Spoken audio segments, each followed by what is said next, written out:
तो डियर हम लोग जो है professional practice law and ethics subject पढ़ रहे थे, जो कि बीटेक 7 सेमेस्टर में आपके लिए पढ़ना है। और ये जो सब्जेक्ट्स है ऑल ओवर बिहार लगभग कॉमन सब्जेक्ट्स हैं। तो अगर आपके कॉलेज में भी ये सब्जेक्ट्स हैं देन वेरी फाइन, और अगर नहीं है तो फिर कुछ नहीं कर सकते हैं। आपका जो सब्जेक्ट्स है वो आप हमें बता सकते हैं।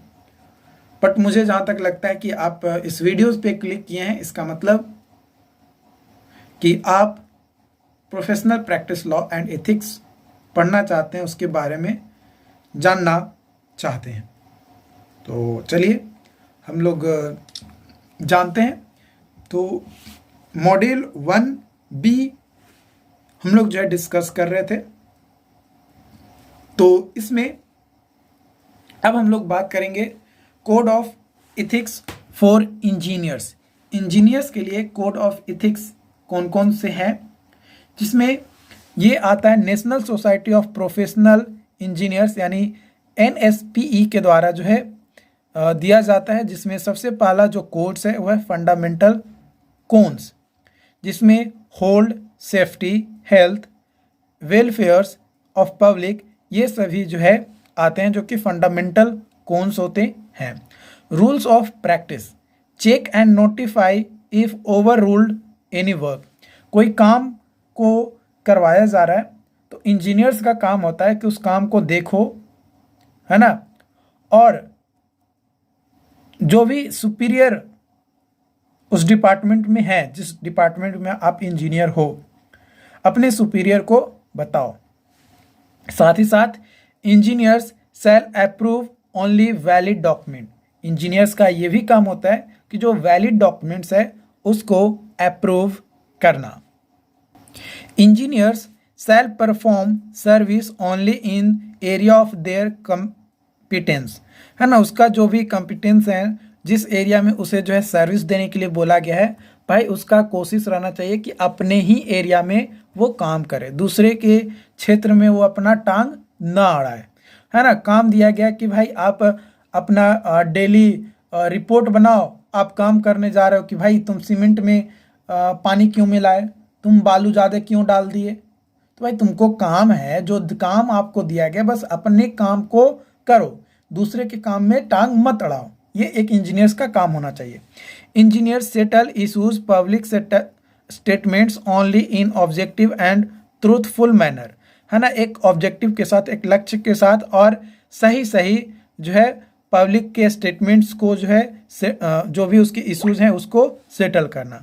Engineers shall act for each employers और clients as faithful agents and trust, जो भी ट्रस्ट है उसके थ्रू जो है वर्क को करना, और जो भी एम्प्लॉय उसके अंतर्गत काम कर रहे हैं या जो भी क्लाइंट काम कर रहे हैं उस पर विश्वास बनाए रखना। इंजीनियर्स शैल अवॉइड डिसेप्टिव एक्ट, जो डिसेप्टिव एक्ट है ना, जो कोई मिसबिहेव कर रहा है तो उसको जो है अवॉइड करना। अगर कोई गलत कर रहा है तो उसको बताना, अगर कोई सही कर रहा है तो उसको एप्रिसिएट करना। इन सभी चीज़ों को जो है इंजीनियर्स के पास होना चाहिए। अगर नहीं कर रहा है तो भाई तो दिक्कत है। और साथ ही साथ अगर कोई धोखा दे रहा है ना, या धोखा देने वाला व्यक्ति है, तो भाई इसको अवॉइड करेंगे ना, उसके साथ क्यों काम करेंगे, उसके साथ काम नहीं करेंगे, है ना। यहाँ पे डिसेप्टिव का मतलब होता है धोखा, ठीक है। अब बात करते हैं, अगला टर्म है professional obligations.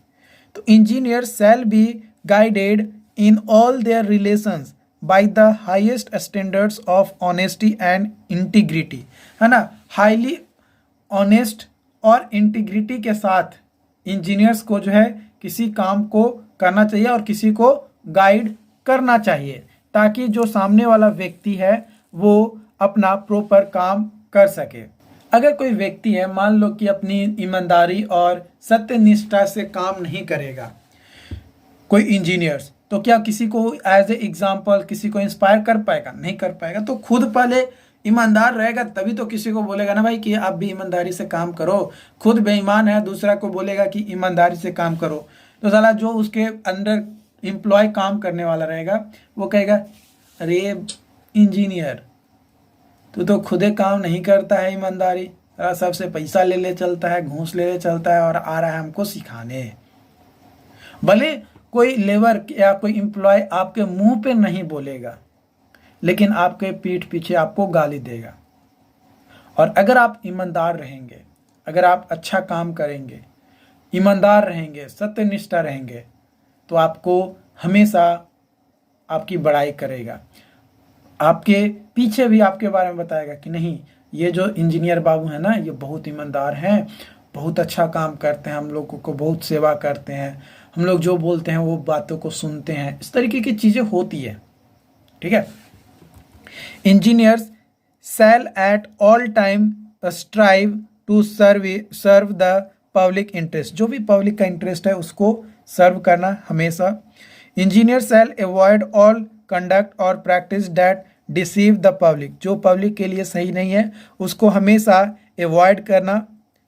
Engineers shall not disclose without consent confidential information concerning the public affairs or technical processes of any present or former client or employer or public bodies on which they serve। ठीक है। जो भी confidential informations हैं उसको जो है public के बीच में डिस्क्लोज करने की ज़रूरत नहीं है, वो अपने अंदर ही उसको रखें और बस जो काम लोगों के बीच में होनी चाहिए वो बस काम ईमानदारी पूर्वक आप करें। क्योंकि कई सारे वैसे इंफॉर्मेशंस होते हैं जो आम पब्लिक को जानना जरूरी नहीं है, इसलिए उसे बताने की भी ज़रूरत नहीं है। Engineers shall not be influenced in their professional duties by conflicting interest, है ना। कोई भी इंजीनियर्स अगर प्रोफेशनल ड्यूटीज़ के अंतर्गत वो इन्फ्लुएंस करता है कन्फ्लिक्टिंग इंटरेस्ट को तो भाई वो सही नहीं है, तो उसको इन्फ्लुएंस नहीं करना है इन सभी चीज़ों को। Engineer shall not attempt to obtain employment और एडवांसमेंट और professional engagement by untruthfully criticising other engineers और by other improper questionable method, है ना। अगर आप ईमानदार हैं तो प्रोफेशनल के अंदर, अपने प्रोफेशन के अंदर आप किसी भी इंजीनियर पे क्वेश्चन नहीं लगा सकते हैं कि भाई वो गलत कर रहा है। आप अपना इथिक्स देखो, अगर कोई व्यक्ति गलत कर रहा है तो उस व्यक्ति को डायरेक्ट जाकर बोलो कि भैया या सर आप गलत कर रहे हैं, ना कि किसी दूसरे लोगों को बोलो कि देखो ना वो गलत कर रहा है, हम जानते हैं कि सही नहीं है। मतलब दूसरे को चुगली खेरी किसी दूसरे के साथ क्रिटिसाइज करने की ज़रूरत नहीं है। अगर आप जिस व्यक्ति के बारे में बात कर रहे हैं उस व्यक्ति को डायरेक्टली जाकर बोल सकते हैं, है हिम्मत तो जाकर बोलिए, अगर नहीं हिम्मत है तो बस अपना काम कीजिए और उसे छोड़ दीजिए, किसी का को क्रिटिसाइज नहीं कीजिए। हो सकता है कि जो व्यक्ति अपना काम करवा रहा हो वो अपने लेवल पे उस काम को सही कर रहा हो, ये तो कोई नहीं जानता है ना। तो ये चीज़ जो है आपको ध्यान रखना है। Engineers shall not attempt to injury maliciously or falsely indirectly the professional reputations, prospects, practice, employment and other engineers। दूसरे इंजीनियर्स जो अभी आपको मैंने बताया किसी को आप हानि नहीं पहुंचा चाह सकते हैं, चाहे वो डायरेक्टली हो, इनडायरेक्टली हो या किसी भी तरीके से हो। आपको हर किसी के रिपुटेशंस का ख्याल रखकर आपको काम करना है। Engineers shall accept personal responsibility for their professional activities, provides however that engineers may seek indemnifications for service arising out of their practice for other than gross negligence where the engineer's interest cannot otherwise be protected, है ना, otherwise उसको जो है protect करना है। आपको किसी को नेगलेंस लेकर नहीं चलना। अगर मान लो कि आपको लग रहा है कि ये सही बता रहा है कि गलत बता रहा है, तो आप उसकी बातों को एक बार कम से कम सुनो, और उसके बाद वो सही है तो उसको करेक्ट करो। Okay. Engineers shall give credit for engineering work.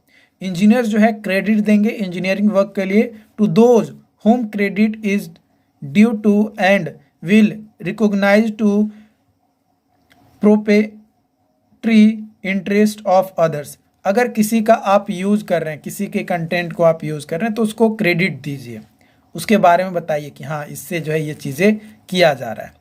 Responsibility जो टर्म है ये एक तरीके का ड्यूटी है जो डील करता है something so that it is your fault if something goes wrong. Responsibility जो है ये एक तरीके का ड्यूटी है जो ये बताता है कि आप कुछ गलत करने जा रहे हैं तो थोड़ा सतर्क हो जाइए, है ना, आप उस गलत काम को ना करें तो हमारे लिए ज़्यादा अच्छा रहेगा। देयर आर डिफरेंट सेंसेस, कई सारे सेंसेस हैं रिस्पॉन्सिबिलिटीज़ के जिसके कारण से हमें पता चलता है। Characteristics of quality, duty with care and efforts. अगर आप बेटर केयर और एफर्ट्स के साथ काम नहीं करेंगे तो जो क्वालिटीज़ हैं उसमें आपकी कमी होगी। Obligations, duty to act and in moral way. अगर इन मोरल वे में आप अगर कोई काम करेंगे, है ना, इन मोरल, तो वो गलत होगा। आप मोरल में कीजिए, आपको कोई ऑब्लिगेट नहीं करेगा। इमोरल करेंगे तो आपको ऑब्लिगेट करेगा। Accountability and liability, for action the person is likely to respond legally if necessary.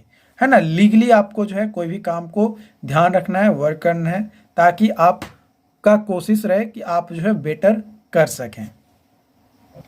Praise worthiness और blame worthiness, when accountability for wrong और result is at issues responsibility means blame worthy. तो आपको ध्यान रखना है कि किसी पे आप ब्लेम ना लगाएं और ना किसी के लिए आप प्रार्थना करें कि भाई ये अच्छा करे या कुछ भी। बस हमेशा सभी को मोटिवेट करके रखिए। डिफरेंट टाइप्स ऑफ रिस्पॉन्सिबिलिटी, कई सारे टाइप्स के रिस्पॉन्सिबिलिटीज़ एग्जिबिट करते हैं ह्यूमंस ट्रांजैक्शंस के अंदर। पहला है moral responsibility, casual responsibility, job responsibility और लीगल रिस्पॉन्सिबिलिटी। तो इन टर्म्स के बारे में आपको ज़्यादा डिटेल्स में जानने की ज़रूरत नहीं है, बट हाँ जब ज़रूरत होगी आपको जानने की तो आप हमें चैट में बता दीजिएगा। स्पेशल वीडियोज़ इस पर जो है आपको प्रोवाइड करा दिया जाएगा। Okay, thank you.